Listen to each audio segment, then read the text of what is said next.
from China's point of view, they want to get, they don't like the U.S. having this reserve currency because it gives us, a lot of leverage over, Iranian oil supply chains and all sorts of things like that.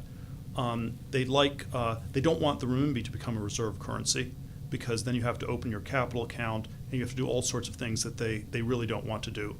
I think the euro, you could think of as, was in part a Chinese weapon against the dollar. It didn't, the last decade it hasn't quite worked out that way, but that was, China would have liked to see two reserve currencies like the euro. And, even though I'm sort of a pro-crypto, pro-Bitcoin maximalist person, I do wonder whether at this point Bitcoin is also should also be thought in part as a Chinese financial weapon against the U.S., where it threatens fiat money, but it especially threatens the U.S. Dollar, and China wants to do things to weaken it. So it's sort of China is long Bitcoin, and perhaps from a geopolitical perspective, the U.S. should be a little bit be asking some tougher questions about exactly how that works. And today I want to answer the question, is Bitcoin a Chinese financial weapon? It looks like this story is the leading story on Bloomberg this morning. Peter Thiel, the headline at least, is Peter Thiel calling Bitcoin a Chinese financial weapon at this virtual roundtable, Richard Nixon Institute roundtable. Now, I should say, by way of disclaimer at the beginning, that I know Peter very well. I went to school with him. I was one of the early employees at his hedge fund, Clarium Capital. And what follows, I haven't discussed this latest news with Peter, so this is obviously purely my speculation. But I know Peter pretty well, and so I think I can add something to this discussion about what appears really to be a reversal. The original headline was Thiel scorns Bitcoin as a Chinese financial weapon in an about face. Max Chafkin, he's a terrible reporter, I have to say, and this is very clickbaity. This is really taking Peter's comments out of context as well. Now, to rewind and by way of context, you can go back and listen to the CSIS, Center for Strategic and International Studies, interview with Peter from a couple, maybe about a month ago. And in this, he talks about what his favorite investment is for the coming decade. And not surprisingly, the quote he says is, "The one asset that I most strongly believe in, ...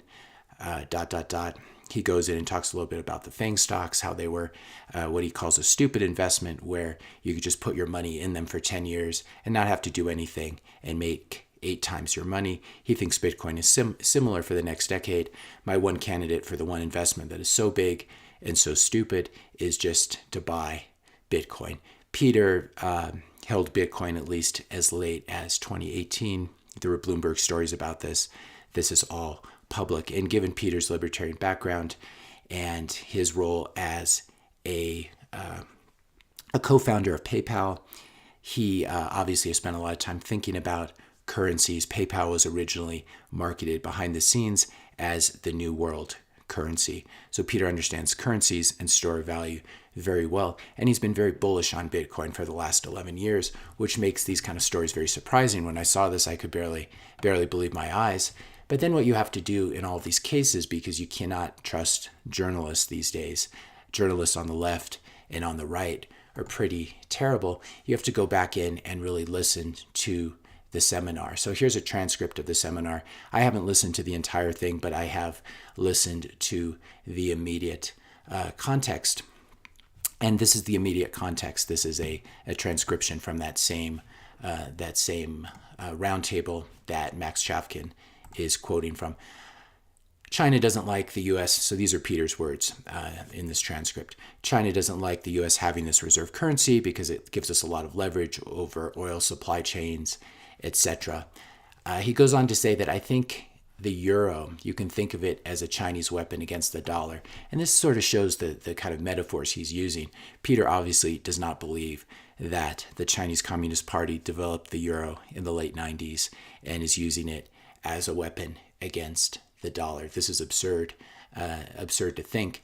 But what he is saying is that China would like to see maybe a couple reserve currencies would like to see the U.S. dollars as world reserve currency weakened.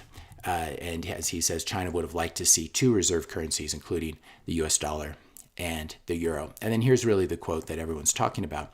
And even though I'm sort of a pro-crypto, pro-Bitcoin maximalist person, it's hard to know what this means, being pro-crypto and pro-Bitcoin maximalist. I believe that Peter did fund Vitalik Buterin, gave him a scholarship as part of his dropout of college program. So this may be sort of a nod in that direction. That being said, the way Peter talks about Bitcoin is definitely like a maximalist. But here's the quote: "I do wonder whether at this point Bitcoin should be thought in part of as a Chinese financial weapon against the U.S., where it threatens fiat money, but it especially threatens the U.S. dollar, and China wants to do things to weaken it, to weaken the U.S. dollar." And then there's a misquote here. This should say, if China's long Bitcoin, the U.S. should be asking some tougher questions about exactly how that works. I believe in this original article from Bloomberg. It says if China's long Bitcoin, and that's what I heard as well. You can go back and listen to the program. But I think what's happening here is very subtle, and it's a form of 3D or 4D chess. If you know anything about Peter, he's a very good chess player, as well as being a very good, investor, etc. But he does think in terms of chess. And the sort of 3D chess behind this, or 4D chess behind it, is that Peter approaches a lot of things from the perspective of this famous French philosopher named René Girard. I studied with René. Peter studied with René. René Girard was actually on my dissertation committee, so I knew him very well. He passed away in the early 2000s, or I should say around 2010 or so. Actually, I want to say it was 2015.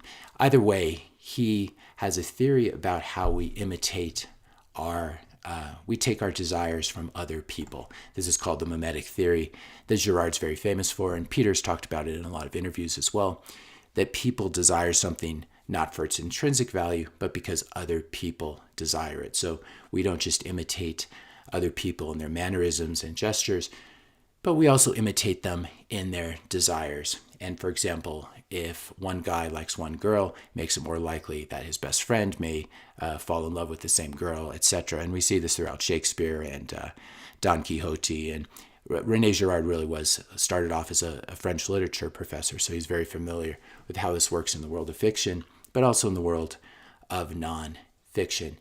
And the reason this is relevant, you may wonder why I'm going off on this tangent, but the basic strategy here is, and it's a very obvious strategy, you don't need French theory to talk about it, but if you want someone to desire something, you just tell them that their biggest competitor has some of it or wants it. And so I think what's actually happening here, and if you know, this makes a lot more sense, I think, than thinking that Peter would be very pro-Bitcoin for 11 years and then would turn around and call it a weapon of the Chinese Communist Party. What's more likely is he's playing 4D chess here, and he's pointing out to everyone who's listening to this, in policy circles, in the U.S. government, at the Federal Reserve, Peter's saying China probably owns a lot of Bitcoin. And he may have some insider information on this. He may know this as a fact, that China owns Bitcoin. And as a result, the U.S. government better start buying some soon. This is what this quote says: if China's long Bitcoin, the U.S. should be asking some tougher questions about exactly how that works. So I think this is intended as a wake-up call for the U.S. government, and saying that rather than this is something that's going to outright destroy the dollar, this is something that the U.S. needs to start accumulating at the federal level, at the central bank level, if it has not done so already. Peter has talked about it in other places, and I think he knows, as people who have studied Bitcoin know, that it's extremely likely that Bitcoin is going to become the new global reserve asset, the new global settlement layer, and a very good store of value that's going to be accumulated not just by pensions and endowments, but also by central banks, sovereign wealth funds. We've already seen Singapore's Temasek begin to acquire it. And as a result, this is a wake-up call to the U.S. government saying you need to start accumulating Bitcoin. Peter would obviously like the U.S. to own more Bitcoin than China owns. And if we just step back and think about this, makes a lot of sense. Bitcoin, it is a financial weapon. It is a Trojan horse that has entered the fiat system and is in the process of completely rearranging the global financial system, first slowly and then increasingly quickly. But Bitcoin really is a financial weapon against any government that tries to devalue its currency, confiscate its citizens' savings through low interest rates and money printing and currency devaluation. And it's also a financial weapon against anyone who wants to limit the flow of your capital. You should be able to send money to anyone in the world without having to get your bank's permission or anyone else's permission. And as such, if we think about the Bitcoin as this decentralized technology that really, it doesn't work for the left, it doesn't work for the right, it is permissionless, it is censorship resistant. You can be a very bad person and use Bitcoin. You can be a very good person and use Bitcoin. It's a neutral protocol. It's a little bit like fire or the wheel. You can use these things to hurt people, or you can use these things to help people. But the bigger point here is that Bitcoin really is a bigger threat to the Chinese Communist Party than the US government. China has very strict capital flows, and they've been losing, a lot of capital has been leaking out of the system through Bitcoin as money tries to move abroad. And so it's quite clear that while Bitcoin is something that's going to be very bad for the US dollar, simply because of very bad policy decisions around the US dollar, it's a much bigger threat to China and the Chinese communist system. When you're running a completely decentralized system, a completely centralized system, I should say, like China is, any sort of decentralized technology like the internet has to be managed very closely, and Bitcoin as well.